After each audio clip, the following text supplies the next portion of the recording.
కార్తీక మహాపురాణము 10వ అధ్యాయము. ఆజామీలుని పూర్వజన్మ వృత్తాంతము. జనకుడు వశిష్ఠుల వారిని గాంచి, మునిశ్రేష్ఠ, ఈ ఆజామీలుడు ఎవడు? వాడి పూర్వజన్మము ఎటువంటిది? పూర్వజన్మంబున ఎట్టి పాపములు చేసియుండెను? ఇప్పుడు ఈ విష్ణుదూతలు వైకుంఠమునకు తీసుకుపోయిన తరువాత ఏమి జరిగెను? వివరించవలసినదిగా ప్రార్థించెను. అంతా ఆ మునిశ్రేష్ఠుడు జనక మహారాజును కాంచి ఇట్లు పలికెను.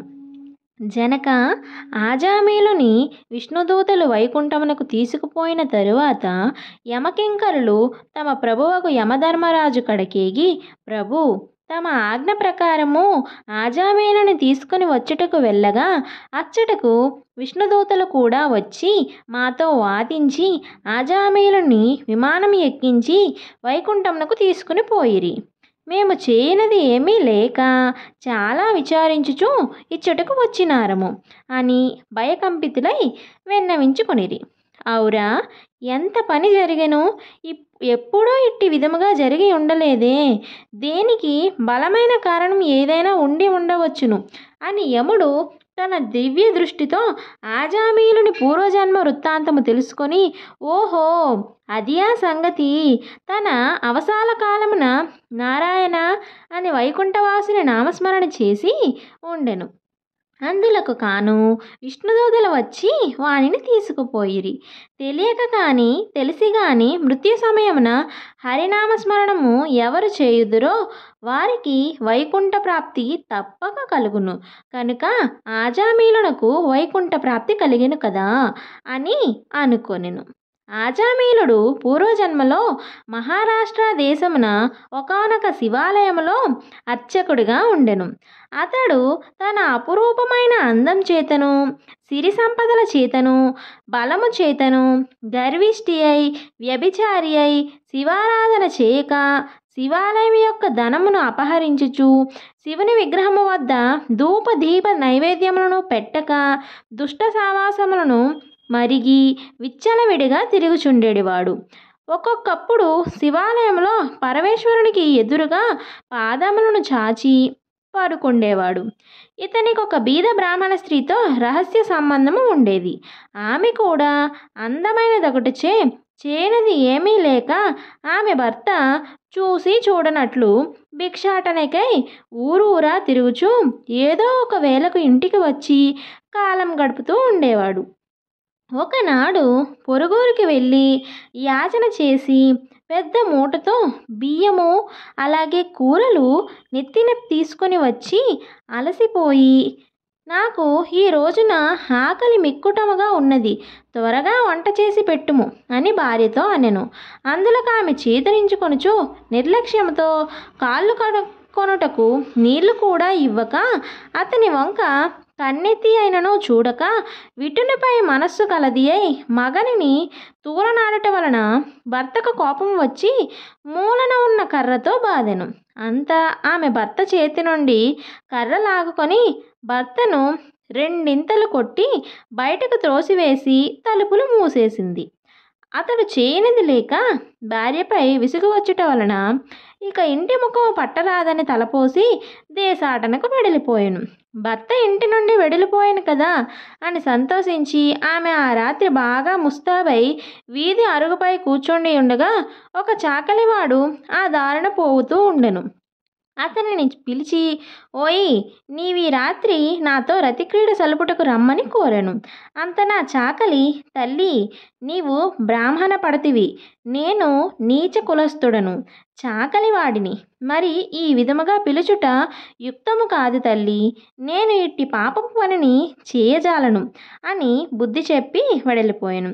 ఆమె ఆ చాకలివాని అమాయకత్వమునకు లోపల నవ్వుకొని అచ్చట నుండి బయలుదేరి ఆ గ్రామము శివార్చకుడుకు తన కామవాంఛ తీర్చమని పరిపరి విధముల బ్రతిమలాడి ఆ రాత్రంతయు అతనితో గడిపి ఉదయమున ఇంటికి వచ్చి, అయ్యో, నేనెంతటి పాపమునకు ఒడిగట్టి తిని, అగ్నిసాక్షిగా పెండ్లాడిన భర్తను ఇంటి నుండి వెడలగొట్టి క్షణికమైన కామవాంఛకు లోనయ్యి మహా అపరాధము చేసి తిని అని పశ్చాత్తాపమొంది ఒక కూలివానిని పిలిపించి కొంత ధనం ఇచ్చి తన భర్తను వెతికి తీసుకురమ్మనవలసినదిగా పంపెను. కొన్ని దినములు గడిచిన తర్వాత భర్త ఇంటికి రాగా పాదములపై పడి తన తప్పులను క్షమించమని ప్రార్థించెను. అప్పటి నుండి ఆమె మంచి నడవడికను అవలంబించి భర్త అనురాగమునకు పాత్రురాలయ్యెను. కొంతకాలమునకు శివార్చకునకు ఏదియో వ్యాధి సంక్రమించి దినదినము క్షీణించుచు మరణించెను. అతడు రౌరవాది నరక కోపముల పడి నానా బాధలు పొంది మరలా జన్మం ఎత్తి సత్యవ్రతుడును బ్రాహ్మణోత్తమునకు కుమారుడై కార్తీక మాసమున నదీ స్నానమును చేసి దేవతా దర్శనం చేసి ఉండటం వలన నేడు జన్మ జన్మ పాపములు నశించుట చేత ఆజామీలుడై పుట్టెను. ఇప్పటికీ తన అవసాన కాలమున నారాయణ అని శ్రీహరిని స్మరించుట వలన వైకుంఠమునకు పోయెను. బ్రాహ్మణుడు భార్యయగు ఆ కామిని కూడా రోగగ్రస్తురాలై చనిపోయెను. అనేక యమయాతనలను అనుభవించి ఒక మాలవాని ఇంట జన్మించెను. ఆ మాలవాడు ఆ పిల్ల జన్మరాశి చూపించగా తండ్రి గండమున పుట్టినది అని జ్యోతిష్కుడు చెప్పెను. మాలవాడు ఆ శిశువును తీసుకుని పోయి అడవి యందు వదిలిపెట్టేసి వచ్చాడు. అంతలో ఒక విప్రుడు ఆ దారిన పోవచ్చు పిల్ల ఏడుపు విని జాలి కలిగి తీసుకుని పోయి తన వెంట దాసీకిచ్చి పోషించమని తన ఇంటిలో ఉన్న దాసీకి ఇచ్చెను. ఆ బాలికనే ఆజామీలుడు ప్రేమించెను. వారి పూర్వజన్మ వృత్తాంతము ఇదియే. నిర్మలమైన మనస్సుతో శ్రీహరిని ధ్యానించటం వలన, దాన ధర్మములు చేయటం వలన, శ్రీహరి కథలను ఆలకించటము, అలాగే కార్తీక మాస స్నానం ప్రభావం వలన ఎటువంటి వారైనను మోక్షమును పొందగలరు. కాన కార్తీక మాసమునందు వ్రతములు పురాణ పఠనములు శ్రవణం చేసిన వారు ఇహపర సుఖములు పొందగలరు. దశమాధ్యాయము 10వ రోజు పారాయణము సమాప్తం. కార్తీక మహాపురాణము 11వ అధ్యాయము మందరుడు పురాణ మహిమ. ఓ జనక మహారాజా, ఈ కార్తీక మాస వ్రతము యొక్క మహత్యమును గురించి అనేక ఉదాహరణలు చెప్పి ఉంటిని. ఇంకను దీని గురించి ఎంత చెప్పినను తనివి తీరదు. ఈ మాసమందు విష్ణువును అవిసెపూలతో పూజించిన ఎడల చాంద్రాయణ వ్రతము చేసినంత ఫలము కలుగును. విష్ణువార్చనంతరం పురాణ పఠనం చేసినా, చేయించినా, వినినా, వినిపించినా అటువంటి వారు తప్పనిసరిగా వైకుంఠాన్నే పొందుతారు. దీనిని గురించి మరొక ఇతిహాసము చెప్పేదను, శ్రద్ధగా ఆలకింపుము అని వశిష్ఠుల వారు ఈ విధంగా చెప్పదొడంగిరి. పూర్వము కళింగ దేశమున మందరుడు అని విప్రుడు కలడు. అతడు ఇతరుల ఇండ్లలో వంటలు చేయుచు, అక్కడనే భుజించుచు, మద్య మాంసాది పానీయములు సేవించుచు, తక్కువ జాతి వారి సాంగత్యం వలన స్నాన జప దీపారాధనధికములను ఆచారములను పాటింపక దురాచారుడై మెరుగుచుండెను. అతని భార్య మహాసాధ్వి, గుణవంతురాలు, శాంతమంతురాలు. భర్త ఎంత దుర్మార్గుడైనను పతినే దైవముగా భావించి విసుగు చెందక సకలోపచారములు చేయుచు ప్రతివ్రత వ్రతమును నిర్వర్తించుచుండెను. మందరుడు ఇతరుల ఇండ్లలో వంటవాడుగా పనిచేయుచు ఉన్నను ఇల్లు గడవక చిన్న వర్తకము కూడా చేయసాగాను. ఆఖరికి దాని వలన కూడా పొట్ట గడవకపోవటి చేత దొంగతనములు కూడా చేయుచు, దారి కాచి బాటసారులను బాధించి వారి వద్ద ఉన్న ధనమును వస్తువులను అపహరించి జీవించుచుండెను. ఒక దినమున ఒక బ్రాహ్మణుడు అడవిదారిన పడిపోవుచుండగా అతనిని భయపెట్టి కొట్టి ధనం అపహరించుచుండగా అక్కడకు మరొక కిరాతకుడు వచ్చి ధనాశచే వారిద్దరినీ చంపి ధనము మూట కొట్టుకొని వచ్చుచుండెను. సమీపమునందున్న ఒక గుహ నుండి వ్యాఘ్రము ఒకటి గాండ్రించుచూ వచ్చి కిరాతకునిపై పడెను. కిరాతకుడు దానిని కూడా చంపెను. కానీ ఆ పులి కూడా తన పంజాతో కిరాతకుని కొట్టి ఉండుట వలన ఆ దెబ్బకు కిరాతకుడు కూడా చనిపోయాను. ఈ విధముగా ఒకే కాలమున కూడా యమలోకమున నలుగురు 4 విధముల హత్యలు చేసి చనిపోయినందున ఆ నలుగురు కూడా యమలోకమున అనేక శిక్షలు అనుభవించుచు రక్తము క్రక్కుచు బాధపడుచుండిరి. మందరుడు చనిపోయిన నాటి నుండి అతని భార్య నిత్యము హరినామస్మరణ చేయుచు సదాచారవర్తిని అయి భర్తను తలుచుకొని దుఃఖించుచు కాలము గడుపుచుండెను. కొన్నాళ్లకు ఆమె ఇంటికి ఒక ఋషి పుంగవుడు వచ్చెను. ఆ వచ్చిన ఋషిని గౌరవముగా ఆహ్వానించి అర్ఘ్యపాద్యాదులచే పూజించి, స్వామి, నేను దీనురాలను, నాకు భర్త కానీ సంతతి కానీ లేరు. నేను సదా హరినామస్మరణ చేయుచు జీవించుచున్న దానను కాన నాకు మోక్ష మార్గము ప్రసాదించుము అని బ్రతిమలాడుకొనెను. ఆమె వినయమునకు ఆచరణకు ఆ ఋషి సంతసించి, అమ్మా, ఈ దినమున కార్తీక పౌర్ణమి చాలా పవిత్రమైన దినము. ఈ దినమును వృధాగా పాడు చేసుకొనవద్దు. ఈ రాత్రి దేవాలయంలో పురాణము చదువుదురు. నేను చమురు తీసుకుని వచ్చేదెను. నీవు ప్రమిదను వత్తిని తీసుకుని రావలేను. దేవాలయంలో ఈ వత్తిని తీసుకువచ్చిన ఫలమును నీవు అందుకొనుము అని చెప్పిన తోడనే అందుకు ఆమె సంతసించి వెంటనే దేవాలయమునకు వెళ్ళి శుభ్రము చేసి గోమయముచే అలికి ముగ్గులు పెట్టి తానే స్వయముగా వత్తి చేసి 2 వత్తులు వేసి ఋషిపుంగవుడు తీసుకువచ్చిన నూనెను ప్రమిదలో పోసి దీపారాధన చేసెను.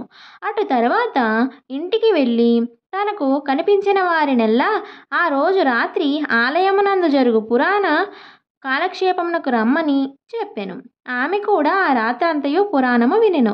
ఆనాటి నుండి ఆమె విష్ణు చింతనతో కాలము గడుపుకొనుచు కొంతకాలమునకు మరణించెను.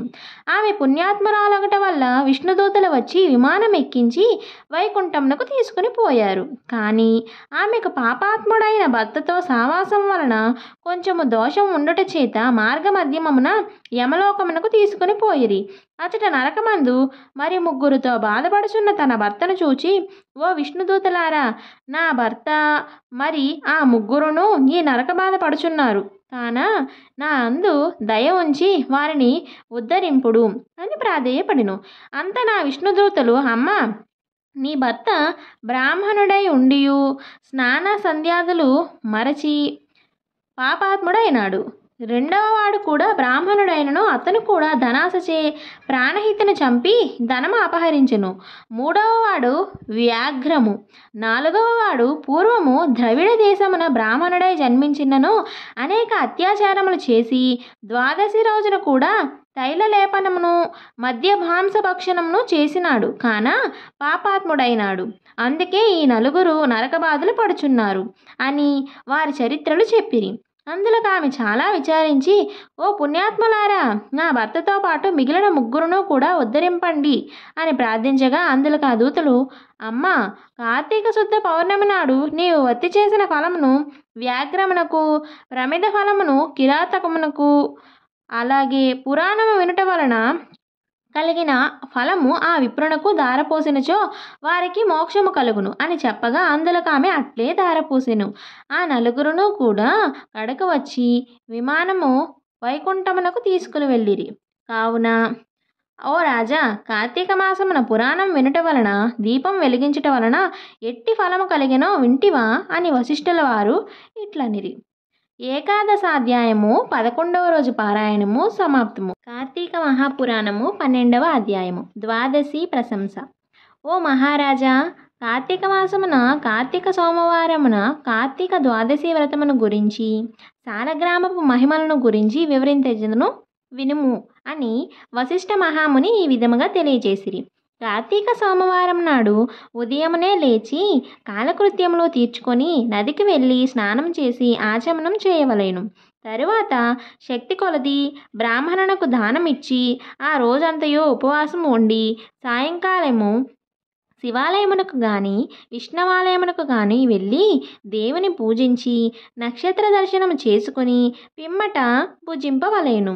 ఈ విధముగా చేసిన వారికి సకల సంపదలు కలుగుటియే కాక మోక్షము కూడా పొందుదురు.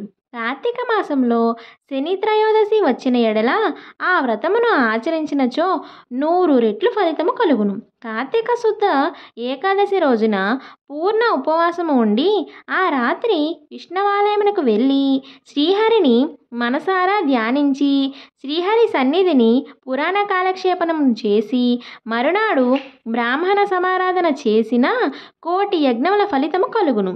ఈ విధముగా చేసిన వారలకు సూర్యగ్రహణ సమయమున గంగా నదిలో స్నానము చేసి 1,000,000 బ్రాహ్మణులకు భోజన దానము చేసిన ఎంత పుణ్యము కలుగునో దానికంటే అధికముగా ఫలము కలుగును. కార్తీక శుద్ధ ద్వాదశి నాడు శ్రీమన్నారాయణుడు శేషపానుపు నుండి లేచును కనుక కార్తీక శుద్ధ ద్వాదశి వ్రతమును విష్ణువునకు చాలా ఇష్టము.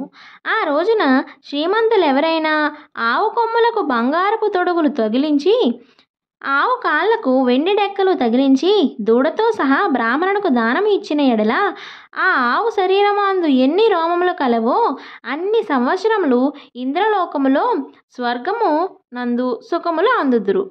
కార్తీక మాసం ముందు వస్త్రదానము చేసినను గొప్ప ఫలము కలుగును. మరియు కార్తీక శుద్ధ పాడ్యమి రోజున కార్తీక పౌర్ణమి రోజున కంచు పాత్రలో ఆవు నెయ్యి పోసి దీపం ఉంచిన వారు పూర్వజన్మమందు చేసిన సకల పాపములు హరించును. ద్వాదశి నాడు యజ్ఞోపవీతములను దక్షిణతో బ్రాహ్మణులకు దానమిచ్చిన వారు ఇహపర సుఖములను పొందగలరు. ద్వాదశి రోజున బంగారు తులసి చెట్టు గాని సాలగ్రామమును గాని ఒక బ్రాహ్మణులకు దానం ఇచ్చిన ఎడల 4 సముద్రాల మధ్యన ఉన్న భూమిని దానము చేసినంత ఫలము కలుగుతుంది. దీనికి ఉదాహరణగా ఒక కథ కలదు, శ్రద్ధగా ఆలకింపు. సాలగ్రామ దాన మహిమ. పూర్వము అఖండ గోదావరి నదీ తీరమందలి ఒకానొక పల్లెయందు ఒక వైశ్యుడు నివసించుచుండెడు. వాడు మిగుల దురాశాపరుడై నిత్యము ధనము కూడబెట్టుచు తాను అనుభవింపక ఇతరులకు పెట్టక బీదలకు దాన ధర్మములు చేయక ఎల్లప్పుడూ పరనిందలతో తానే గొప్ప శ్రీమంతుడిగా విర్రవీగుచు ఏ జీవికి కూడా ఉపకారమైనను చేయక పరుల ద్రవ్యంను ఎటుల అపహరింతునా అను తలంపుతో కుత్సిత బుద్ధి కలిగి కాలము గడుపుచుండెను. అతను ఒకనాడు తన గ్రామమునకు సమీపమున ఉన్న పల్లెలో నివసించుచున్న ఒక బ్రాహ్మణునకు తన వద్దనున్న ధనమును పెద్ద వడ్డీకి అప్పు ఇచ్చెను. మరికొంత కాలమునకు తన సొమ్ము తనకిమ్మని అడుగగా ఆ విప్రుడు, అయ్యా, తమకియ్యవలసిన ధనము 1 నెల రోజుల గడువులో ఇవ్వగలను. మీ రుణమును ఉంచుకోను. ఈ జన్మలో తీర్చని ఎడల మరుజన్మ మీ ఇంట ఏ జంతువుగానో అయినా పుట్టి మీ రుణము తీర్చుకోగలుగుదును అని సవినయముగా వేడుకొనెను. ఆ మాటలకు కోమటి మండిపడి, అట్లు వీలులేదు. నా సొమ్ము నాకిప్పుడే ఇయ్యవలెను. లేని ఎడల నీ కంఠమును నరికివేయుదును అని ఆవేశం కొలది వెనుక ముందు ఆలోచించక తన మొలన ఉన్న కత్తితో ఆ బ్రాహ్మణుని కుత్తికను కోసెను. వెంటనే ఆ బ్రాహ్మణుడు గిలగిలా తన్నుకొని చనిపోయెను. ఆ కోమటి భయపడి అక్కడే ఉన్నచో రాజభటులు వచ్చి పట్టుకొందరని జడిసి తన గ్రామమునకు పారిపోయెను. బ్రాహ్మణహత్య మహాపాపం కనుక అప్పటి నుండి ఆ వైశ్యునకు బ్రహ్మహత్య పాపము ఆవహించి కుష్ఠవ్యాధి కలిగి నానా బాధలు పడుచు మరికొన్నాళ్లకు మరణించెను. వెంటనే యమదూతలు వచ్చి అతనిని తీసుకుని పోయి రౌరవాది నరక కూపములను పడద్రోసిరి. ఆ వైశ్యునకు ఒక కుమారుడు కలడు. అతని పేరు ధర్మవీరుడు. ఆ పేరునకు తగినట్లుగానే తండ్రి సంపాదించిన ధనమును దాన ధర్మాలు చేయుచు పుణ్యకార్యములు ఆచరించుచు నీడ కొరకై చెట్లను నాటించుచు నూతులు చెరువులు త్రవ్వించుచు సకల జనులను సంతోషపెట్టుచు మంచి కీర్తిని సంపాదించెను. ఇటులుండగా కొంతకాలమునకు త్రిలోక సంచారియగు నారదుల వారు యమలోకము దర్శించి భూలోకమునకు వచ్చి త్రోవలో ధర్మవీరుని ఇంటికి వేంచేసిరి. ధర్మవీరుడు నారదుల వారికి సాష్టాంగ దండ ప్రణామములను ఆచరించి విష్ణుదేవునిగా భావించి అర్ఘ్యపాద్యాది విధుల చేత సత్కరించి చేతులు జోడించి, మహానుభావ, నా పుణ్యం కొలది నేడు తమ దర్శనం లభించినది. నేను ధన్యుడను. నా జన్మ తరించినది. నా ఇల్లు పావనమైనది. శక్తి కొలది నేను చేయు సత్కారములను స్వీకరించి తమరు వచ్చిన కార్యమును విశదీకరింపుడు అని సవినయుడై వేడుకొనెను. అంతా నారదుడు చిరునవ్వు నవ్వి, ఓ ధర్మవీర, నేను ఒక హితవు చెప్పదలిచి వచ్చి తిని. శ్రీ మహావిష్ణువునకు కార్తీక మాసంలో శుద్ధ ద్వాదశి మహాప్రీతికరమైన దినము. ఆ రోజున స్నాన దాన జపాదులు ఏవి చేసినను అత్యంత ఫలం కలుగును. 4 జాతులలో ఏ జాతి వారైనను, స్త్రీ అయినా పురుషుడైనా జారుడైనా చోరుడైనా పతివ్రత అయినా వ్యభిచారిణి అయినా కార్తీక ద్వాదశి రోజున సూర్యుడు తులారాశి యందు ఉండగా నిష్ఠగా ఉపవాసం ఉండి సాలగ్రామము దానము చేసిన ఎడల వెనుకటి జన్మలయందు ఈ జన్మలయందు చేసిన పాపములన్నీ పోవును. నీ తండ్రి యమలోకములో మహానరకమును అనుభవించుచున్నాడు. అతనిని ఉద్ధరించుటకై నీవు సాలగ్రామము దానమును చేయక తప్పదు. అట్లు చేసి నీ తండ్రి రుణం తీర్చుకొనుము అని చెప్పెను. అంతటా ధర్మవీరుడు, నారద మునివర్య, నేను గోదానము, భూదానము, హిరణ్యదానము మొదలగు మహాదానములు చేసి ఉంటిని. అటువంటి దానములు చేయగా నా తండ్రికి మోక్షము కలుగునప్పుడు ఇప్పుడు ఈ సాలగ్రామము అనే రాతిని దానము చేసినంత మాత్రమున ఆయన ఎట్లు ఉద్ధరింపబడునా అని నా సంశయము కలుచున్నది. దీని వలన ఆకలి కొన్నవారి ఆకలి తీరునా, దాహం కొన్నవారి దాహం తీరునా కాక ఎందులకు ఈ దానం చేయవలేను? నేను సాలగ్రామ దానం మాత్రం చేయజాలను అని నిష్కర్షగా పలికెను. ధర్మవీరుని అవివేకమునకు విచారించి, వైశ్యుడా, సాలగ్రామమును శిలా మాత్రముగా ఆలోచించితివి. అది శిల కాదు, శ్రీహరి యొక్క రూపము. అన్ని దానముల కంటే సాలగ్రామ దానమును చేసినచో కలుగు ఫలమే గొప్పది. నీ తండ్రిని నరకబాధ నుండి విముక్తుడిని గాయింపనేంచితివేని ఈ దానము తప్పక చేయవలెను, మరొక మార్గమే లేదు అని చెప్పి నారదుడు వెడలిపోయాను. ధర్మవీరుడు ధనబలము గలవాడై ఉండియు దాన సామర్థ్యము కలిగి ఉండియు కూడా సాలగ్రామ దానము చేయలేదు. కొంతకాలమునకు అతడు కూడా చనిపోయాను. నారదుడు చెప్పిన హితబోధను పెడచెవిన పెట్టుట చేత మరణాంతరము 7 జన్మలయందు పులి అయి పుట్టి, మరు 3 జన్మలయందు వానరమై పుట్టి, 5 జన్మలు ఎద్దుగా పుట్టి, 10 జన్మలు మానవ స్త్రీగా పుట్టి, 10 జన్మలు పందిగా జన్మించి ఉండెను. అట్లు జరిగిన తర్వాత 11వ జన్మలో ఒక పేద బ్రాహ్మణుని ఇంట స్త్రీగా పుట్టెను. ఆమెకు యవన కాలము రాగా ఆ పేద బ్రాహ్మణుడు ఒక విద్వాంసునికి ఇచ్చి పెండ్లి చేసెను. పెండ్లి అయిన కొంతకాలమునకు ఆమె భర్త చనిపోయెను. చిన్నతనమందే ఆమె కష్టంలో సంభవించినందుకు తల్లిదండ్రులు, బంధుమిత్రులు చాలా దుఃఖించిరి. తండ్రి ఆమెకు ఈ విపత్తు ఎందువలన కలిగినా అని దివ్య దృష్టితో గ్రహించి వెంటనే ఆమె చేత సాలగ్రామ దానమును చేయించి, నాకు బాల వైవిధ్యమునకు కారణమైన పూర్వజన్మ పాపము నశించుగాక అని చెప్పించి సాలగ్రామ దాన ఫలమును దారబోయించెను. ఆ రోజు కార్తీక సోమవారం అగుట వలన ఆ సాలగ్రామ దాన ఫలంతో ఆమె భర్త జీవించెను. పిదప ఆ నూతన దంపతులు చిరకాలము సకల సౌఖ్యములతో జీవించి జన్మాంతరమున స్వర్గమున కలిగిరి. మరికొంతకాలమునకు ఆ బ్రాహ్మణ పుత్రిక మరొక బ్రాహ్మణుని ఇంట కుమారుడిగా పుట్టి నిత్యము సాలగ్రామ దానము చేయుచు ముక్తి నొందెను. కావున ఓ జనక, కార్తీక శుద్ధ ద్వాదశి రోజున సాలగ్రామ దానం చేసిన దాని ఫలము అంతా ఇంతా కాదు, ఎంతో ఘనమైనది. కావున నీవును ఆ సాలగ్రామ దానమును చేయవలెను. కాబట్టి నీవు కూడా సాలగ్రామ దానమును చేయము. ద్వాదశ అధ్యాయము 12వ రోజు పారాయణం. కార్తీక మహాపురాణము 13వ అధ్యాయము. కన్యాదాన ఫలము. ఓ జనక చక్రవర్తి, కార్తీక మాసంలో ఇంకను విధిగా చేయవలసిన ధర్మములు చాలా ఉన్నవి. వాటిని వివరించదను, సావధానుడవై ఆలకింపుము. కార్తీక మాసంలో నదీ స్నానము ముఖ్యము. దానికంటే ఒక పేద బ్రాహ్మణుని కుమారునకు ఉపనయనం చేయుట ఇంకా ముఖ్యము. ఒకవేళ ఉపనయనమునకు ఆగు ఖర్చు అంతయు భరింపశక్యము కానప్పుడు మంత్రాక్షతలు అలాగే దక్షిణ తాంబూలాది సంభావనలతో తృప్తిపరిచినను ఫలము కలుగును. ఈ విధముగా ఒక పేద బ్రాహ్మణ బాలునికి ఉపనయనం చేసిన ఎడల ఎంతటి మహాపాపములు చేసి ఉన్నను, ఎంతటి దుష్కృతములు చేసి ఉన్నను, ఎంతటి వ్యభిచారం చేసి ఉన్నను ఆ పాపాలన్నీ పోవును. ఎన్ని నూతులు తటాకములు తవ్వించినను పైన చెప్పినట్లుగా ఒక బ్రాహ్మణ బాలునికి ఉపనయనం చేసినందువలన వచ్చు ఫలమునకు సరితూగవు. అంతకన్నా ముఖ్యమైనది కన్యాదానము. కార్తీక మాసమందు భక్తి శ్రద్ధలతో కన్యాదానం చేసిన ఎడల తాను తరించుటయే గాక తన పితృదేవతలను కూడా తరింపచేసిన వాడవుతాడు. ఇందులో ఒక ఇతిహాసం కలదు, చెప్పెదను, శ్రద్ధగా ఆలకింపు. సువీర చరిత్రము.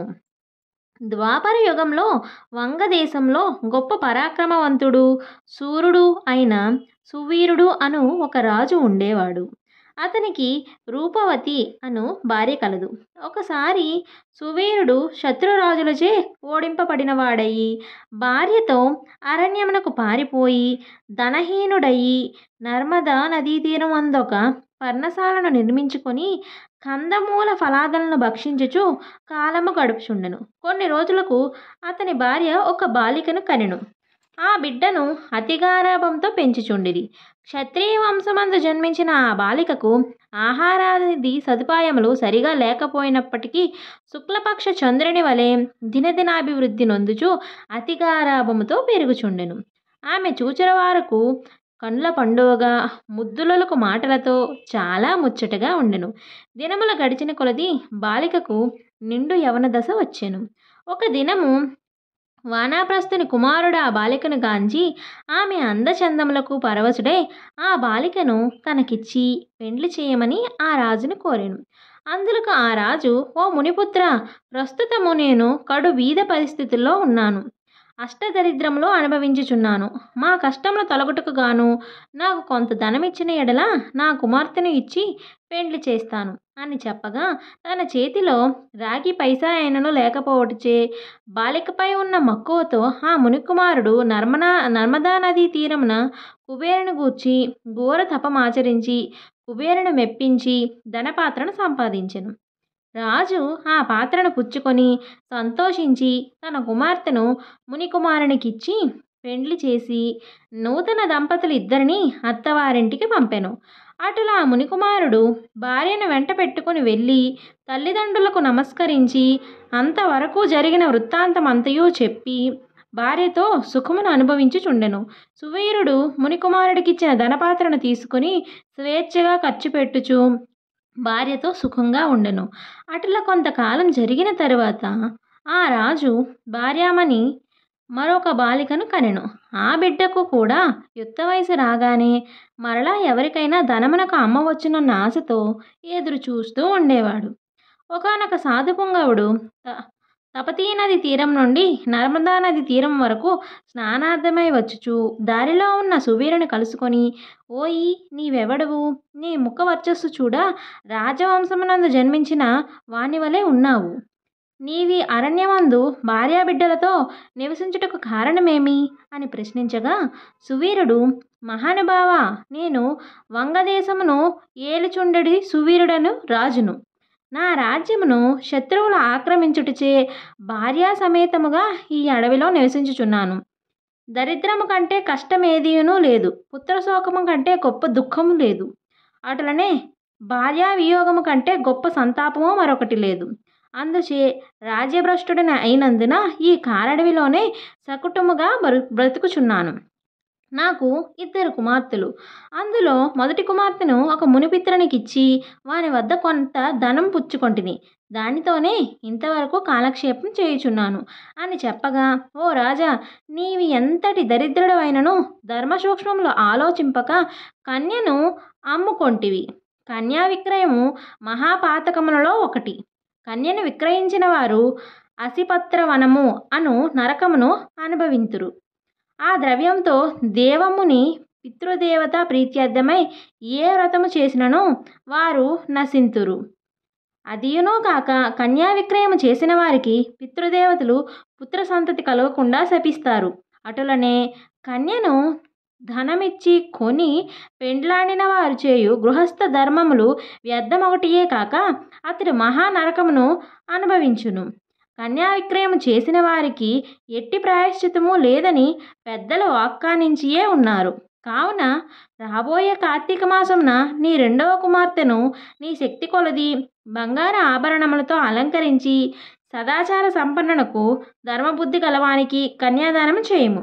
అట్లా చేసిన ఎడల గంగా స్నానమునరిచిన ఫలము, అశ్వమేధ యాగము చేసిన ఫలమును పొందుటయే కాక మొదటి కన్యను అమ్మి దాని పాపఫలము కూడా తొలగిపోవును అని రాజునకు హితోపదేశం చేయగా, అందరికి ఆ రాజు చిరునవ్వు నవ్వి, ఓ మునివర్య, దేహసుఖము కంటే దాన ధర్మం వలన వచ్చిన ఫలము ఎక్కువ. తాను బ్రతికుండగా భార్యాబిడ్డలతోనూ సిరి సంపదలతోనూ సుఖముగా ఉండక చనిపోయిన తర్వాత వచ్చేడి అధో మోక్షము కొరకు ప్రస్తుతమున్న అవకాశంను చేతులారా జారవిడవమంటారా? ధనము బంగారము కలవారే ప్రస్తుతం లోకంలో రాణింపగలరు. కానీ ముక్కు మూసుకొని నోరు మూసుకొని బక్క చెక్కి శల్యమయ్యున్న వానిని లోకం గుర్తిస్తుందా, గౌరవిస్తుందా? ఐహిక సుఖములే గొప్ప సుఖములు కాన నా 2వ కుమార్తెను కూడా నీవడిగినంత ధనము ఎవరిస్తారో వారికే ఇచ్చి పెండ్లి చేయదును, కానీ కన్యాదానం మాత్రం చేయను అని నిక్కచ్చిగా నుడివెను.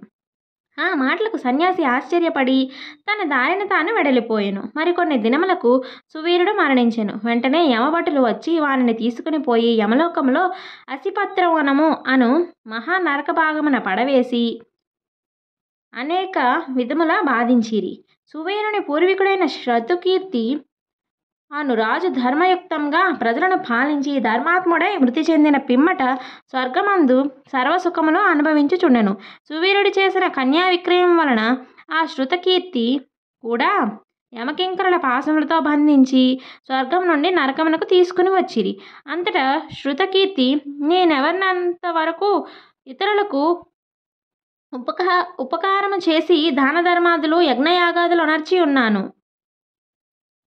నాకు ఈ దుర్గతి ఎలా కలిగే? నేనెరిగినంత వరకు నేనెవ్వరికీ అపకారం చెయ్యలేదే అని మనమనందుకొని నిండు కొలువు తీరియున్న యమధర్మరాజు కడకేగి నమస్కరించి, ప్రభు, నీవు సర్వజ్ఞుడివి, ధర్మమూర్తివి, బుద్ధిశాలివి, ప్రాణకోటినంతను సమంగా చూచుచుందువు.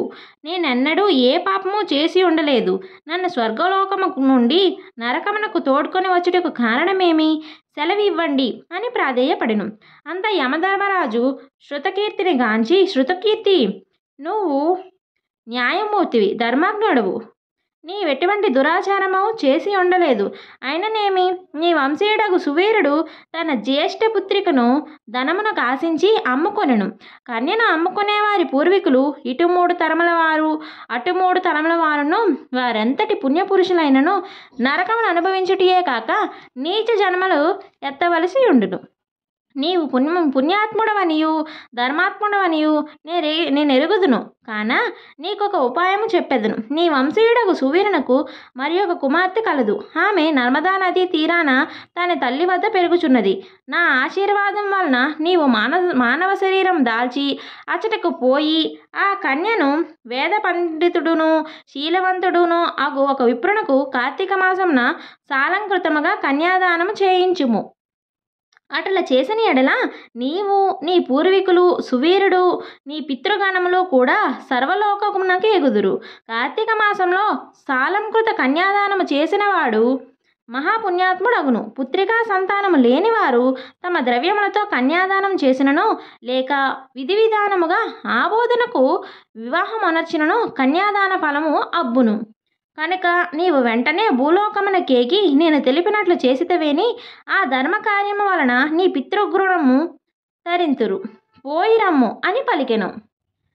శృతకీర్తి యమునకు నమస్కరించి సెలవు తీసుకుని నర్మదా నదీ తీరమున ఒక పర్ణ కుటీరంలో నివసించుచున్న సువీరుని భార్యను కుమార్తెను చూసి సంతోషపడి ఆమెతో యావత్తు విషయములు వివరించి కార్తీక మాసమున సువీరుని 2వ కుమార్తెను సాలంకృత కన్యాదాన పూర్వకముగా చతుర్వేదములు చదివిన ఒక బ్రాహ్మణ యువకునికిచ్చి అతి వైభవముగా వివాహం చేసెను. అటులా కన్యాదానం చేయుట వలన సువీరుడు కూడా పాప విముక్తుడై స్వర్గలోకములో ఉన్న పితృదేవతలను కలుసుకొనెను. కన్యాదానము వలన మహాపాపములు కూడా నాశనమగును. వివాహ విషయంలో వారికి మాట సహాయం చేసినను పుణ్యము కలుగును. కార్తీక మాసమున కన్యాదానము చేయవలెనని దీక్షభూని ఆచరించిన వాడు విష్ణు సాన్నిధ్యమును పొందును. శక్తి కలిగి ఉండి ఉదాసీనతను చూపువాడు శాశ్వత నరకమున కేగును. త్రయోదశాధ్యాయము 13వ రోజు పారాయణము సమాప్తము. కార్తీక మహాపురాణము 14వ అధ్యాయము.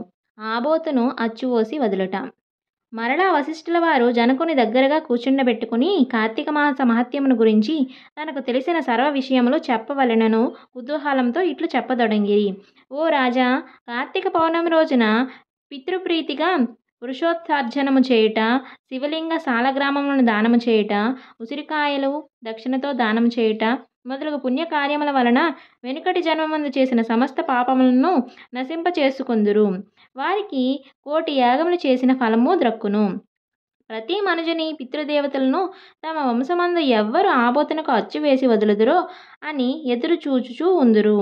ఎవడు ధనవంతుడై ఉండి పుణ్యకార్యములు చేయక దానం ధర్మములు చేయక కడకు ఆబోధనకు అచ్చు వేసి పెండ్లి అయినను చేయడో అట్టివాడు రౌరవాది నరకములు అనుభవించుటయే కాక వాని బంధువులను కూడా నరకమునకు గురి చేయును. కాన ప్రతి సంవత్సరం కార్తీక మాసమున తన శక్తి కొలది దానము చేసి నిష్ఠతో వ్రతం ఆచరించి సాయం సమయమున శివకేశవులకు ఆలయమునందు దీపారాధన చేసి ఆ రాత్రి అంతయు జాగారం ఉండి మరునాడు తమ శక్తి కొలది బ్రాహ్మణులకు సన్యాసులకు భోజనమిడిన వారు ఇహపరములందు సర్వసుఖములను అనుభవింతురు. కార్తీక మాసములో విసర్జింపవలసినవి: ఈ మాసమందు పరాణభక్షణ చేయరాదు, ఇతరుల ఎంగిలి ముట్టకూడదు, తినకూడదు, శ్రాద్ధ భోజనం చేయకూడదు, నీరుల్లిపాయ తినరాదు, తిలారాధనం పట్టరాదు, శివార్చన సంధ్యావందనం చేయని వారు వండిన వంటలు తినరాదు, పౌర్ణమి అమావాస్య సోమవారముల నాడు సూర్యచంద్ర గ్రహణంపు రోజుల యందును భోజనం చేయరాదు. కార్తీక మాసమున నెల రోజులు కూడా రాత్రులు భుజింపరాదు, విధవ వండినది తినరాదు. ఏకాదశి ద్వాదశి వ్రతములు చేయవారలు ఆ 2 రాత్రులు తప్పనిసరిగా జాగారం ఉండవలెను. ఒక్క పూట మాత్రమే భోజనం చేయవలెను. కార్తీక మాసంలో తైలము రాసుకొని స్నానం చేయకూడదు. పురాణములను విమర్శించరాదు. కార్తీక మాసమున వేడి నీటితో స్నానం చేసిన కళ్ళుతో సమానమని బ్రహ్మదేవుడు చెప్పెను. కావున వేడి నీటితో స్నానం చేయకూడదు. ఒకవేళ అనారోగ్యముగా ఉండి ఎలాగైనా విడవకుండా కార్తీక మాసం వ్రతం చేయాలన్న కుతూహలం గలవారు మాత్రమే వేడినీటి స్నానం చేయవచ్చును. అటులు చేయవారులు గంగా, గోదావరి, సరస్వతి, యమున నదుల పేర్లను మనసులో స్మరించి స్నానం చేయవలెను. ఏ నది తనకు దగ్గరలో ఉంటే ఆ నదిలో ప్రాతకాలంలో స్నానం చేయవలెను. అట్లా చేయని ఎడల మహాపాపియే జన్మ జన్మంలో నరకకూపమున పడి కృషింతురు. ఒకవేళ నదులు అందుబాటులో లేనప్పుడు నూతి దగ్గర కానీ చెరువునందు కానీ స్నానం చేయవచ్చును. అప్పుడు ఈ క్రింది శ్లోకమును చదివి మరీ స్నానం ఆచరించవలెను. గంగే చ యమునే చైవ గోదావరి సరస్వతి నర్మదే సింధు కావేరి జలేష్మిన్ సన్నిధింకురు అని పఠించుచు స్నానం చేయవలెను. కార్తీక మాసం వ్రతం చేయవారు పగలు పురాణ పఠన శ్రవణము, హరికథ కాలక్షేపములతో కాలము గడపవలెను. సాయంకాలంన సంధ్యాది వందనాది కృత్యములు ముగించి పూజా మందిరమున ఉన్న శివుని కల్పోక్తముగా ఈ క్రింది విధముగా పూజించవలెను. కార్తీక మాస శివ పూజ కల్పము. ఓం నమః శివాయ. ఓం శివాయ నమః ధ్యానం సమర్పయామి. ఓం పరమేశ్వరాయ నమః ఆవాహనం సమర్పయామి. ఓం కైలాసవాసాయ నమః నవరత్న సింహాసనం సమర్పయామి. ఓం గౌరీనాథాయ నమః పాద్యం సమర్పయామి. ఓం లోకేశ్వరాయ నమః అర్ఘ్యం సమర్పయామి. ఓం వృషభవాహనాయ నమః స్నానం సమర్పయామి. ఓం దిగంబరాయ నమః వస్త్రం సమర్పయామి. ఓం జగన్నాథాయ నమః యజ్ఞోపవీతం సమర్పయామి. ఓం కపాలధారిణే నమః గంధం సమర్పయామి. ఓం సంపూర్ణ గుణాయ నమః పుష్పం సమర్పయామి. ఓం మహేశ్వరాయ నమః అక్షతాన్ సమర్పయామి. ఓం పార్వతీనాథాయ నమః ధూపం సమర్పయామి. ఓం తేజోరూపాయ నమః దీపం సమర్పయామి. ఓం లోకరక్షాయ నమః నైవేద్యం సమర్పయామి. ఓం త్రిలోచనాయ నమః కర్పూర నీరాజనం సమర్పయామి. ఓం శంకరాయ నమః సువర్ణ మంత్రపుష్పం సమర్పయామి. ఓం భవాయ నమః ప్రదక్షిణ నమస్కారాన్ని సమర్పయామి. ఈ ప్రకారముగా కార్తీక మాసంతయు పూజించవలను. శివ సన్నిధిని దీపారాధన చేయవలను. ఈ విధముగా శివపూజ చేసిన ఎడల ధన్యుడగును. పూజానంతరము తన శక్తిని బట్టి బ్రాహ్మణులకు సమారాధన చేసి దక్షిణాది తాంబూలాది సత్కారములతో సంతృప్తి పరచవలను. ఇట్లా చేసిన 100 అశ్వమేధ యాగములు చేసిన ఫలము, 1000 వాజపేయి యాగులు చేసిన ఫలము కలుగును. ఈ కార్తీక మాసం నెల రోజులు బ్రాహ్మణ సమారాధన, శివకేశవుల సన్నిధిని నిత్య దీపారాధన, తులసికోట వద్ద కర్పూర హారతులతో దీపారాధన చేసిన ఎడల వారికి వారి వంశీయులకు పితృదేవతలకు మోక్షం కలుగును. శక్తి కలిగి ఉండి కూడా ఈ వ్రతం ఆచరించిన వారు 100 జన్మలు నానా యోనులందు జన్మించిన తరువాత నక్క, కుక్క, పంది, పిల్లి, ఎలుక మొదలగు జన్మలు ఎత్తుదురు. ఈ వ్రతము శాస్త్రోక్తంగా ఆచరించిన ఎడల 15 జన్మల యొక్క పూర్వజ్ఞానము కలుగును. వ్రతము చేసినను, పురాణము చదివినను, విన్నను అట్ల వారులకు సకల ఐశ్వర్యములు కలిగి మోక్షప్రాప్తి కలుగును. చతుర్దశాధ్యాయము 14వ రోజు పారాయణము సమాప్తము. కార్తీక మహాపురాణము 15వ అధ్యాయము. దీప ప్రజ్వలమునచే ఎలుక పూర్వజన్మ స్మృతితో నరరూపం అందుట. అంతటా జనక మహారాజుతో వశిష్ఠ మహాముని, జనక, కార్తీక మహత్యం గురించి ఎంత వివరించనో పూర్తి కానేరదు. కానీ మరి ఒక ఇతిహాసము తెలియచెప్పేదను, సావధానుడవై ఆలకింపుము అని ఇట్లు చెప్పాను. ఈ మాసమున హరినామ సంకీర్తనలు వినుట, చేయుట, శివకేశవుల వద్ద దీపారాధనను చేయుట, పురాణమును చదువుట లేక వినుట, సాయంత్రము దేవతా దర్శనం చేయలేని వారు కాలసూత్రమనడి నరకమున పడి కొట్టుమిట్టాడుదురు.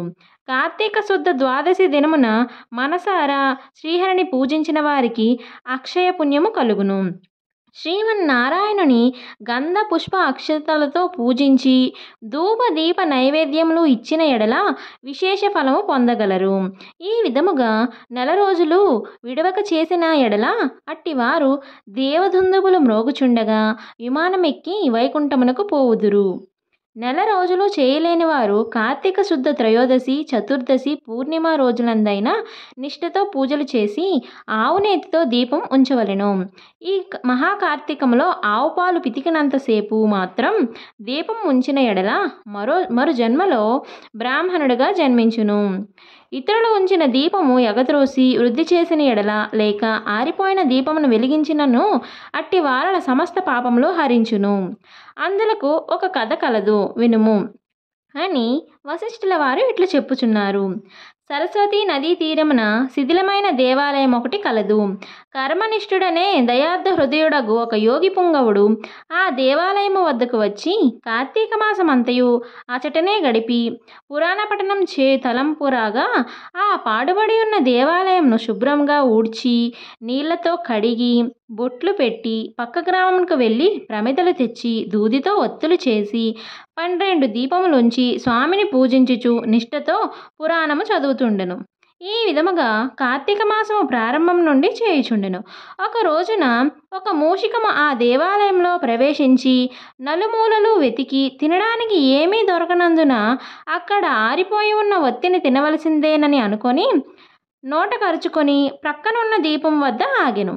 నోట కరుచుకొని ఉన్న ఒత్తి చివరకు అగ్ని అంటుకొని ఆరిపోయిన ఒత్తి కూడా వెలిగి వెలుతురు వచ్చెను.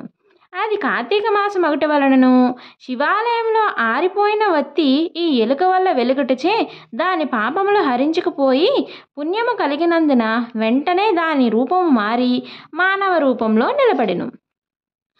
ధ్యాన నిష్ఠలో ఉన్న యోగి పుంగవుడు తన కన్నులు తెరిచి చూడగా ప్రక్కనొక మానవుడు నిలబడి ఉండుటను గమనించి, ఓయి నీవెవడవు, ఎందుకిట్లా నిలబడి ఉన్నావు అని ప్రశ్నించగా, ఆర్య, నేను మూషికమును.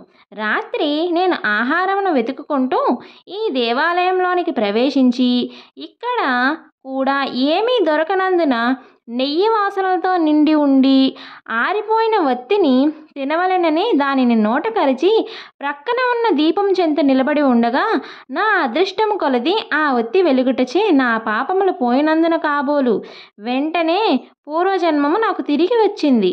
కానీ ఓ మహానుభావ, నేను ఎందుకు ఈ మూషిక జన్మం ఎత్తవలసి వచ్చినో దానికి గల కారణమేమిటో విశదీకరింపుము అని కోరెను. అంత యోగీశ్వరుడు ఆశ్చర్యపడి తన దివ్య దృష్టిచే సర్వము తెలుసుకొని, ఓయి, కిందటి జన్మలో నీవు బ్రాహ్మణుడవు, నిన్ను బాహ్లీకుడు అని పిలిచెడివారు. నీవు జైనమత వంశానికి చెందినవాడవు. నీ కుటుంబాన్ని పోషించుటకు వ్యవసాయం చేస్తూ ధనాశాపరుడవై దేవపూజలు నిత్యకర్మలు మరచి నీచుల సావాసం వలన నిషిద్ధానము తినుచు మంచివారలను యోగ్యులను నిందించుచు పరుల చెంత స్వార్థచింత గలవాడవై ఆడపిల్లలను అమ్ము వృత్తి చేస్తూ దానివల్ల సంపాదించిన ధనాన్ని కూడబెట్టుచు సమస్త తినుబండారములను కడు చౌకగా కొని తిరిగి వాటిని ఎక్కువ ధరకు అమ్మి అటులా సంపాదించిన ధనము నీవు అనుభవించక ఇతరులకు ఇవ్వక ఆ ధనము భూస్థాపితం చేసి పిసినారివై జీవించినావు. మరణించిన తరువాత ఎలుక జన్మం ఎత్తి వెనుకటి జన్మ పాపమును అనుభవించుతూ ఉన్నావు. నేడు భగవంతుని దగ్గర ఆరిపోయిన దీపాన్ని వెలిగించినందున పుణ్యాత్ముడు అయినావు. దాని వలననే నీవు తిరిగి పూర్వజన్మం ప్రాప్తించినది. కాన నీవు నీ గ్రామమునకు పోయి నీ పెరటియందు పాతిపెట్టిన ధనమును త్రవ్వి ఆ ధనముతో దాన ధర్మములు చేసి భగవంతుని ప్రార్థించుకొని మోక్షము పొందుము అని అతనికి నీతులు చెప్పి పంపించెను. పంచాదశ అధ్యాయము 15వ రోజు పారాయణము సమాప్తము. కార్తీక మహాపురాణము 16వ అధ్యాయము స్తంభ దీప ప్రశంస. వశిష్ఠుడు చెబుతున్నాడు, ఓ రాజా, కార్తీక మాసము దామోదరునికి అత్యంత ప్రీతికరమైన మాసము. ఆ మాసమందు స్నాన దాన వ్రతాదులను చేయుట, సాలగ్రామ దానము చేయుట చాలా ముఖ్యము. ఎవరు కార్తీక మాసమందు తమకు శక్తి ఉన్నా దానం చేయరో అట్టివారు రౌరవాది నరక బాధలు పొందుతారు. ఈ నెల దినములు తాంబూల దానము చేయువారు చక్రవర్తిగా పుడుదురు. ఆ విధముగానే నెల రోజుల్లో ఏ ఒక్కరోజు విడవకుండా తులసికోట వద్ద గాని భగవంతుని సన్నిధిని గాని దీపారాధన చేసిన ఎడల సమస్త పాపములు నశించుటయే కాక వైకుంఠ ప్రాప్తి కలుగును. కార్తీక శుద్ధ పౌర్ణమి రోజున నదీ స్నానం ఆచరించి భగవంతుని సన్నిధి యందు ధూపదీప నైవేద్యములతో దక్షిణ తాంబూలాదులు నారికేల ఫలదానము చేసిన ఎడల చిరకాలం నుండి సంతతి లేని వారికి పుత్ర సంతానము కలుగును. సంతానం ఉన్నవారు చేసినచో సంతాన నష్టము జరగదు. పుట్టిన బిడ్డలు చిరంజీవులై ఉందురు. ఈ మాసంలో ధ్వజస్తంభమునందు ఆకాశదీపమును ఉంచిన వారు వైకుంఠమున సకల భోగములు అనుభవింతురు.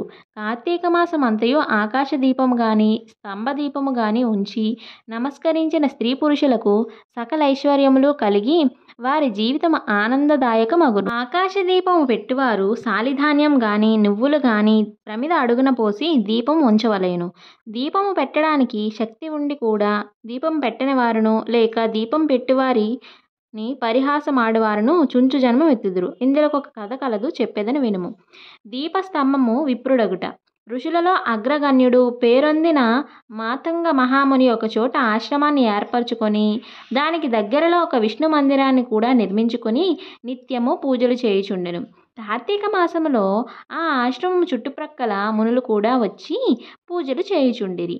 వారు ప్రతిదినము ఆలయ ద్వారములపై దీపములు వెలిగించి కడు భక్తితో శ్రీహరిని పూజించి వెళ్ళుచుండెడివారు.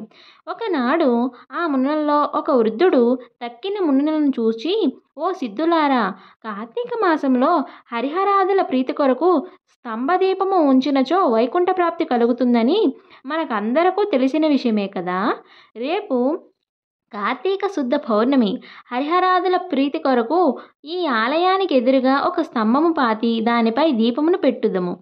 కావున మనందరము అడవికి వెళ్ళి నిండుపాటి స్తంభము తోడ్కొని వత్తుము రెండు అని పలుకగా అందరూ పరమానంద భరితులై అడవిలోకి వెళ్ళి చిలువలు పలువలు లేని ఒక చెట్టును మొదలంట నరికి దానిని తీసుకువచ్చి ఆలయంలో స్వామికి ఎదురుగా పాతిరి.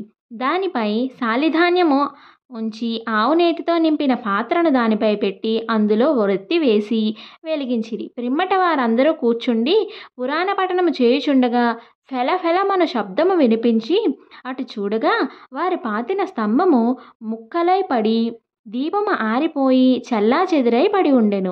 ఆ దృశ్యం చూసి వారందరూ ఆశ్చర్యంతో నిలబడి ఉండిరి. అంతలో ఆ స్తంభం నుండి ఒక పురుషుడు బయటకు వచ్చెను. వారు అతనిని చూసి, ఓయి, నీవెవడువు? నీవు ఈ స్తంభం నుండి ఎలా వచ్చితివి? నీ వృత్తాంతమేమి అని ప్రశ్నించిరి.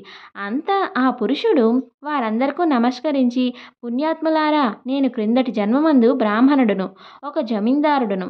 నా పేరు ధనలోభుడు. నాకు చాలా ఐశ్వర్యం ఉండటచే మదాంధుడనై న్యాయ అన్యాయ విచక్షణాలు లేక ప్రవర్తించి తిని దుర్బుద్ధులు అలవాటు చేత వేదములు చదవక శ్రీహరిని పూజింపక దాన ధర్మములు చేయక మెలిగి తిని నేను నా పరివారంతో కూర్చుని ఉండిన సమయమునే విప్రుడైనా వచ్చి నన్ను ఆశ్రయించినను అతనిచే నా కాళ్ళు కడిగించి ఆ నీళ్లు నెత్తిమీద వేసుకోమని చెప్పి నానా దుర్భాషలాడి పంపుచుండేవాడను.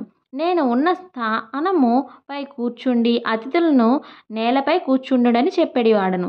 స్త్రీలను పసిపిల్లలను హీనముగా చూచుచుండెడివాడను. అందరూ నా చేష్టలకు భయపడివారే కానీ నన్నెవరునూ మందలింపకపోయిరి. నేను చేయు పాపకార్యములకు హద్దు లేకపోయేది. దాన ధర్మములు ఎట్టివో నాకు తెలియవు. ఇంత దుర్మార్గుడనై పాపినై అవసాన దశలో చనిపోయిన ఘోర నరకములో అనుభవించి 1,00,000 జన్మలయందు కుక్కనై 10,000 జన్మలయందు కాకినై 5,000 జన్మలు తొండనై 5,000 జన్మలు పేడ పురుగునై తర్వాత వృక్షజన్మమెత్తి కీకరారణ్యమందుండి కూడా నేను చేసిన పాపములను పోగొట్టుకొనలేకపోతిని. ఇన్నాళ్లకు మీ దయ వలన స్తంభముగా నున్న నన్ను నరరూపమెత్తి జన్మాంతర జ్ఞాని నైతిని. నా కర్మలన్నీయూ మీకు తెలియజేసి తిని నన్ను మన్నింపుడు అని వేడుకొనెను. ఆ మాటలు ఆలకించిన మునులందరూ సమితాశ్చర్యముంది, ఆహా, కార్తీక మాస మహిమ ఎంత గొప్పది! అదేనోగాక కార్తీక శుద్ధ పౌర్ణమి మహిమ వర్ణ సఖ్యము కాదు. కర్రలు, రాళ్ళు, స్తంభంలో కూడా మన కండ్ల ఎదుట ముక్తి నొందుచున్నవి. వీటన్నింటికన్నా కార్తీక శుద్ధ పౌర్ణమి ఆకాశదీపం ఉంచిన మనుజునకు వైకుంఠ ప్రాప్తి తప్పక సిద్ధించును. అందువలనే ఈ స్తంభమునకు ముక్తి కలిగినదని మునులు అనుకొనుచుండగా ఆ పురుషుడు ఆ మాటలు ఆలకించి, మునుపొంగవులారా, నాకు ముక్తి కలుగు మార్గం ఏదైనా కలదా? ఈ జగంబు నెల్లరకు ఎటుల కర్మబంధము కలుగును? అది నశించుటెట్లు? నా ఈ సంశయం బాపుడని ప్రార్థించెను. అక్కడ ఉన్న మునీశ్వరులందరూ తమలో నొకడకు అంగీరస మునితో, స్వామి, మీరే అతని సంశయము తీర్చగల సమర్థులుగాన వివరించుటని కోరిరి. అంత నా అంగీరసుడు ఇట్లు చెప్పుచున్నాడు. షోడశోధ్యాయము 16వ రోజు పారాయణము సమాప్తము. ఇక మహాపురాణము 17వ అధ్యాయము. ఆంగీరసుడు ధనలోభునకు చేసిన తత్వోపదేశము. ఓ మునిశ్రేష్ఠులారా, ఓ ధనలోభి, నీకు కలిగిన సంశయములకు సమాధానము చెప్పుచున్నాను వినుము. కర్మ వలన ఆత్మకు దేహాధారణము సంభవిస్తున్నది. కావున శరీరోత్పత్తికి కర్మ కారణమగుచున్నది. శరీరధారణం వలనే ఆత్మ కర్మను చేరును. కనుక కర్మ చేయుటకు శరీరమే కారణమగుచున్నది. స్థూల సూక్ష్మ శరీర సంబంధం వలన ఆత్మకు కర్మ సంబంధము కలుగునని తొల్లి పరమేశ్వరుడు పార్వతీదేవికి వివరించెను. దానిని మీకు నేను వివరించుచున్నాను.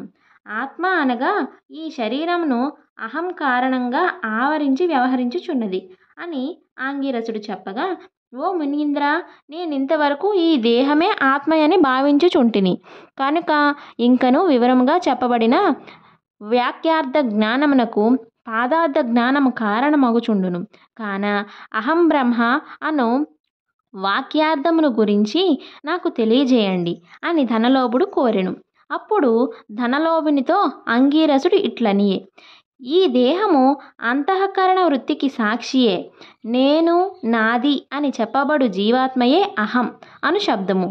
సర్వాంతర్యామి అయి సచిదానంద రూపమైన పరమాత్మ నహ అను శబ్దము ఆత్మకు ఘటాదుల వలె శరీరమునకు లేదు.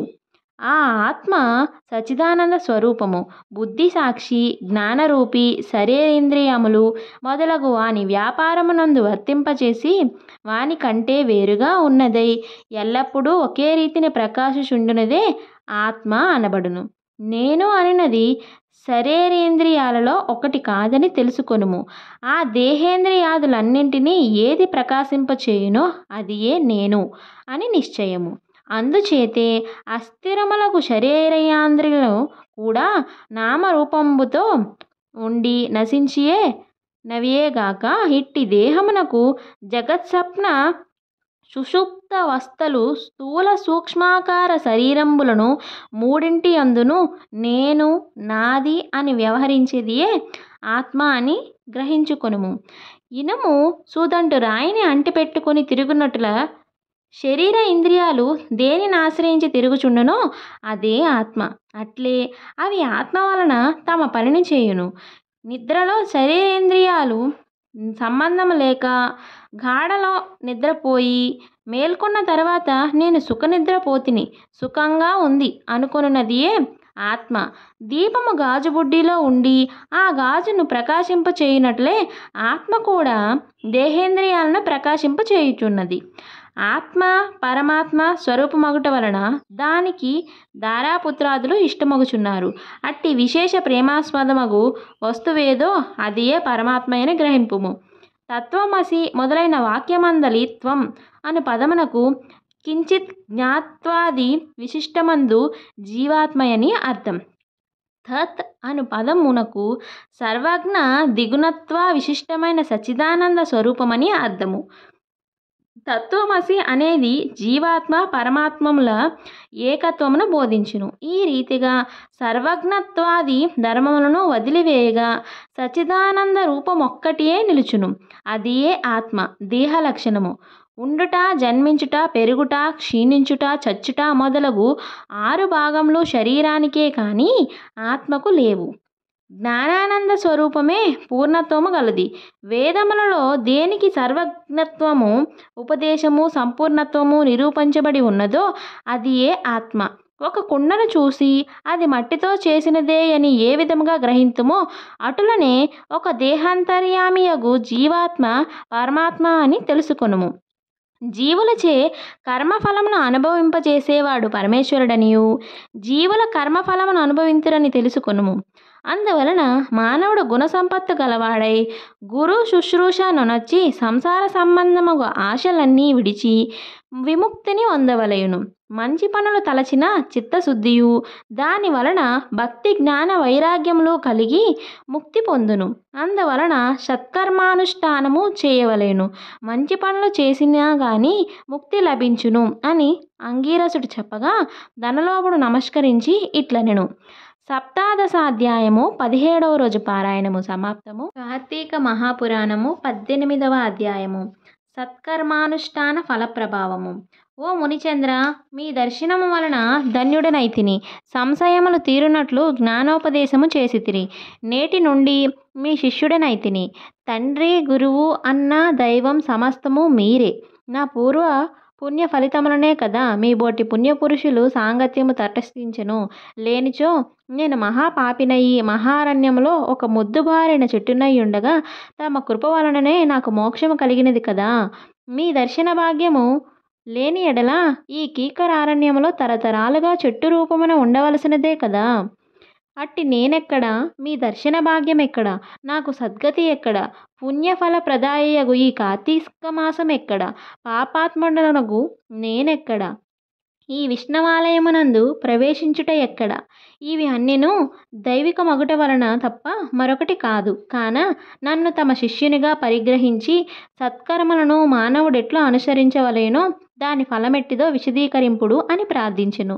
ఓ ధనలోభ, నీవడిగిన ప్రశ్నలన్నీ మంచివే.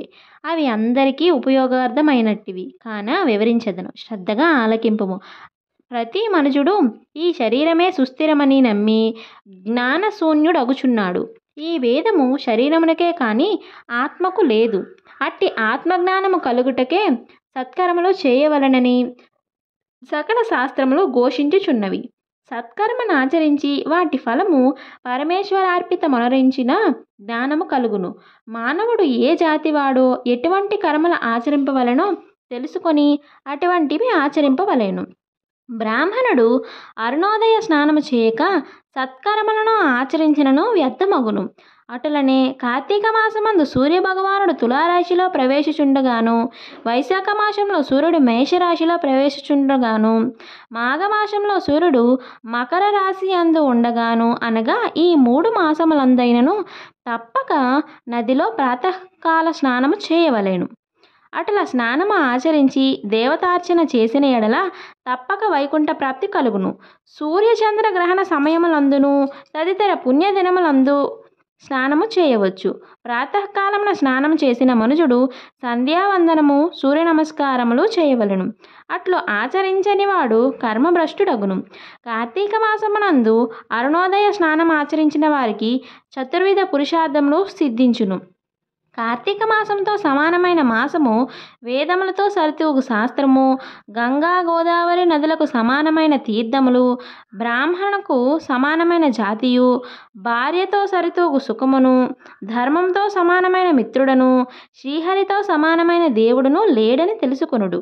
కార్తీక మాసమందు విద్యుక్త ధర్మముగా స్నానాదులు ఆచరించిన వారు 1,000,000 యాగములు చేసిన ఫలము పొంది వైకుంఠమునకు పోవుదురు అని ఆంగిరసుడు చెప్పగా విని మరలా ధనలోపుడు ఇట్లు ప్రశ్నించెను. ఓ మునిశ్రేష్ఠ, చాతుర్మాస్య వ్రతమని చెప్పితిరే, ఏ కారణం చేత దానిని ఆచరించవలను? ఇది వరకు ఎవరైనా ఈ వ్రతమును ఆచరించి ఉన్నారా? ఆ వ్రతం యొక్క ఫలితమేమి? విధానమెట్టిది? సవిస్తారంగా విశదీకరింపుడు అని కోరెను. అందులకు ఆంగిరసుడు ఇట్లు చెప్పెను. ఓయి వినుము. చాతుర్మాస్య వ్రతం అనగా శ్రీ మహావిష్ణువునకు మహాలక్ష్మితో ఆషాఢ శుద్ధ ఏకాదశి దినమున పాలసముద్రమున శేషుని పాన్పుపై శయనించి కార్తీక శుద్ధ ఏకాదశి నాడు నిద్ర నుండి లేచును. ఆ 4 మాసములకే చాతుర్మాస్యమని పేరు. అనగా ఆషాఢ శుద్ధ ఏకాదశి శయన ఏకాదశి అనియు, కార్తీక శుద్ధ ఏకాదశి ఉత్థాన ఏకాదశి అనియు ఈ వ్రతమునకు చాతుర్మాస వ్రతమనియు పేర్లు.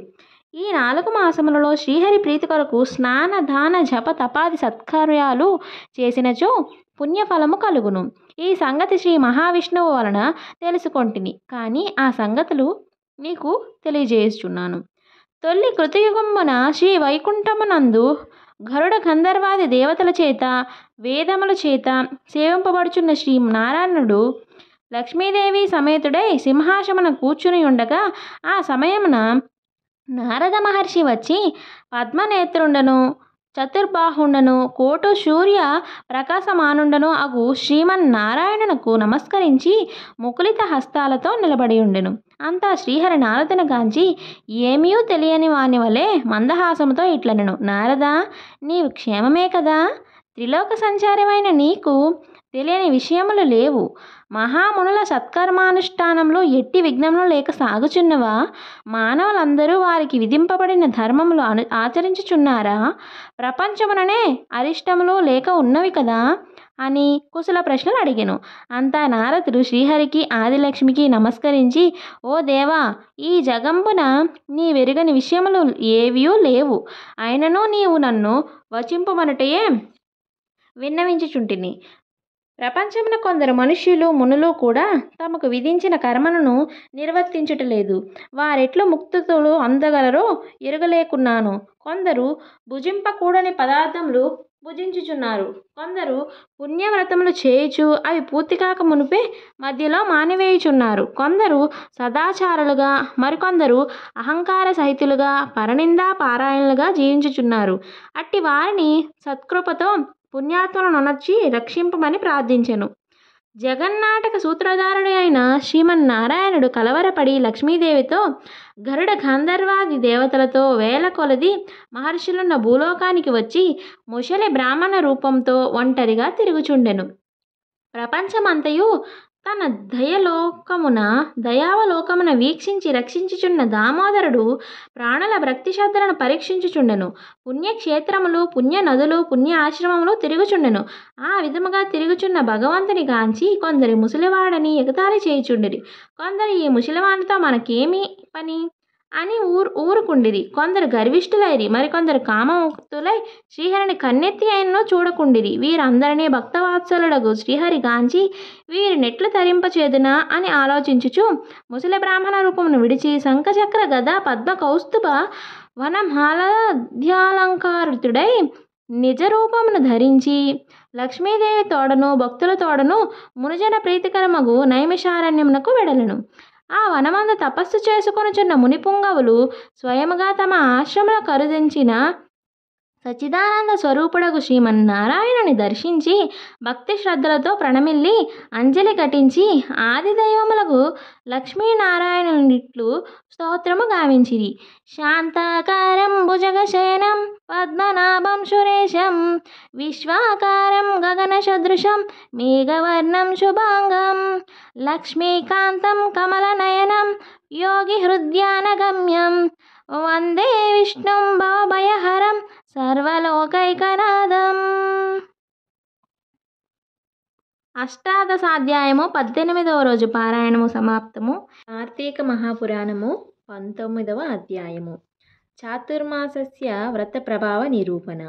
ఈ విధముగా నైమిషారణ్యమునందున్న మహామునులందరూ కలిసి చిదానందుని స్తోత్రము చేసిన పిమ్మట జ్ఞానసిద్ధుడు అను ఒక మహాయోగి, ఓ దీనబాంధవ, వేదవేద్యుడా అని, వేదవ్యాసుడవని, అద్వితీయుడవని, సూర్యచంద్ర వలె నేత్రముల కలవాడవని, సర్వాంతర్యామివని, బ్రహ్మరుద్ర దేవేంద్రాదులచే సర్వదా పూజింపబడువని, నిత్యుడవని, నిరాకారుడవని, సర్వజనులచే స్తుతింపబడుచున్న ఓ మాధవ, నీకివే మా హృదయపూర్వక నమస్కారములు.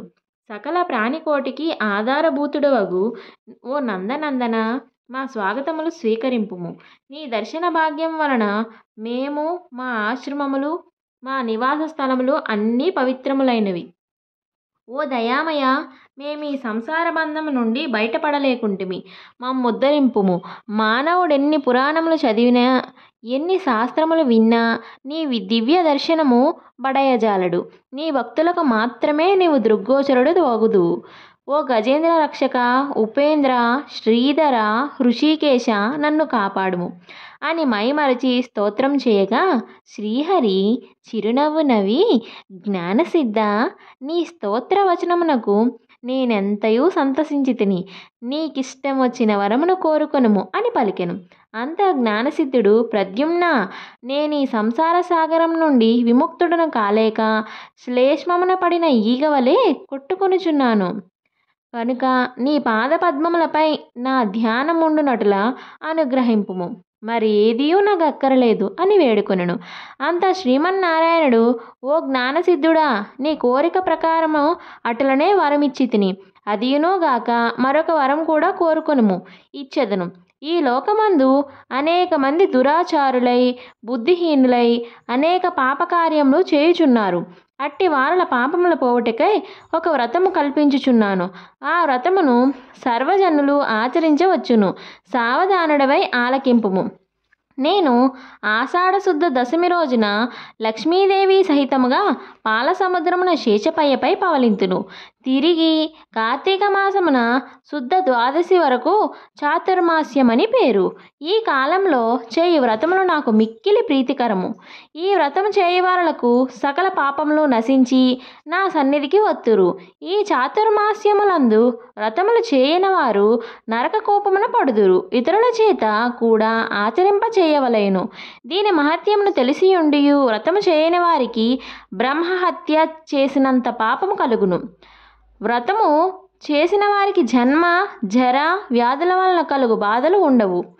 దీనికి నియమితముగా ఆషాఢశుద్ధ దశమి మొదలు శాకములను, శ్రావణ శుద్ధ దశమి మొదలు పెరుగును, భాద్రపద శుద్ధ దశమి మొదలు పాలును, ఆశ్వేజ శుద్ధ దశమి మొదలు పప్పు దినుసులను విసర్జించవలెను.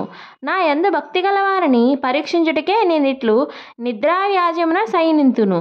ఇప్పుడు నీ వసంగిన స్తోత్రమును త్రిసంధ్యలందు భక్తి శ్రద్ధలతో పఠించిన వారు నా సన్నిధికి నిశ్చయముగా వత్తురు అని శ్రీమన్నారాయణుడు మునులకు బోధించి శ్రీ మహాలక్ష్మితో కూడి పాల సముద్రమునకేగి శేషపాన్పు మీద పవ్వలించెను. వశిష్ఠుడు జనక మహారాజుతో, రాజా, ఈ విధముగా విష్ణుమూర్తి జ్ఞానసిద్ధి మొదలగు మునులకు చాతుర్మాస్య వ్రత మహత్యమును ఉపదేశించెను. ఈ వృత్తాంతమును ఆంగీరసుడు ధనలోభునకు తెలియజేసెను. నేను నీకు వివరించినాను కాన ఈ వ్రతము ఆచరించుటకు స్త్రీ పురుష భేదము లేదు. అన్ని జాతుల వారును చేయవచ్చును. శ్రీమన్నారాయణుని ఉపదేశము ప్రకారము మునిపుంగవులందరూ ఈ చాతుర్మాస్య వ్రతము ఆచరించి ధన్యులై వైకుంఠమున కరిగిరి. 19వ 19వ రోజు పారాయణము సమాప్తము. కార్తీక మహాపురాణము 20వ అధ్యాయము. పురంజయుడు దురాచారుడగుట. జనక మహారాజు చాతుర్మాసస్య వ్రత ప్రభావము వినిన పిమ్మట వశిష్ఠునితో, గురువర్య, కార్తీక మాస మహత్యమును ఇంకనూ వినవలనడి కోరిక కలుగుచున్నది. ఈ వ్రత మహత్యమున ఇంకా విశేషములు కలవా అను సంశయం కూడా కలుగుచున్నది. నా సంశయము నివారణ కొరకు మరిన్ని ఉదాహరణలు వినిపించి నన్ను కృతార్థునిగా చేయుడు అనెను. ఆ మాటలకు వశిష్ఠుల వారు మందహాసముతో, ఓ రాజా, కార్తీక మాస మహత్యమును గురించి అగస్త్య మహామునికి అత్రి మహామునికి జరిగిన ప్రసంగం ఒకటి కలదు. దానిని వివరించదును, ఆలకించుము అని ఆ కథా విధానమును ఇట్లు వివరించిరి. పూర్వము ఒకప్పుడు అగస్త్య మహర్షి అత్రి మహర్షిని గాంచి, ఓ అత్రిముని, నీవు విష్ణు వంశయందు పుట్టినావు. కార్తీక మాస మహత్యము నీకు అమూలాగ్రముగా తెలియను కాన దానిని నాకు వివరింపుము అని కోరెను. అంత అత్రి మహాముని, కుంభ సంభవ, నీవడిగిన ప్రశ్న వాసుదేవునికి ప్రీతికరమగుటచే ఉత్తమమైనది. కార్తీక మాసంతో సమానమగు మాసము, వేదములతో సమానమగు శాస్త్రము, ఆరోగ్య సంపదకు సాటి అయిన సంపద లేదు. అటులనే శ్రీమన్నారాయణ కంటే వేరే దేవుడు లేడు. ఏ మానవుడైనను కార్తీక మాసమున నదిలో స్నానము చేసినను, శివకేశవుల ఆలయమందు దీపారాధన చేసినను, లేక దీపదానము చేసినను కలుగు ఫలితము అపారము. ఇందుకొక ఇతిహాసము వినుము.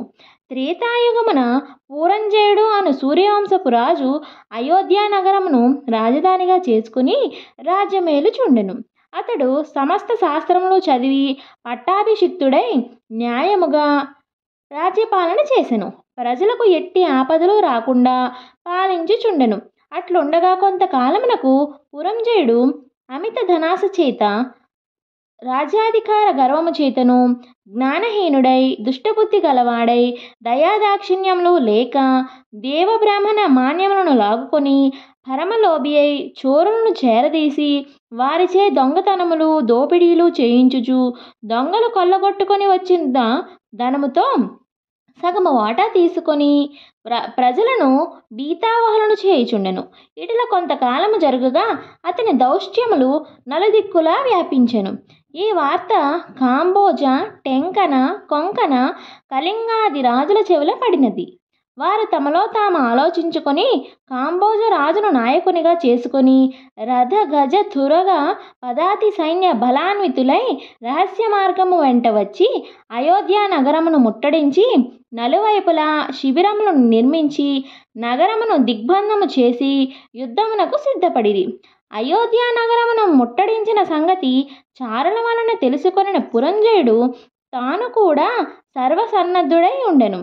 అయినను మొదటి పక్షము వారు అధిక బలాన్వితులుగా ఉండుటయును తాను బలహీనంగా ఉండుట వలన విచారించి ఏమాత్రమూ భీతి చెందక శస్త్ర సమన్వితమైన రథమెక్కి సైన్యాధిపతులను ఉరికొల్పి చతురంగ బల సమేతమైన సైన్యముతో యుద్ధ సన్నద్ధుడై వారిని ఎదుర్కొని భేరీ మోగించి సింహనాదములు గావించుచు మేఘములు గర్జించినట్లు హోంకరించి శత్రు సైన్యములపై పడెను. 20వ అధ్యాయము 20వ రోజు పారాయణము సమాప్తము.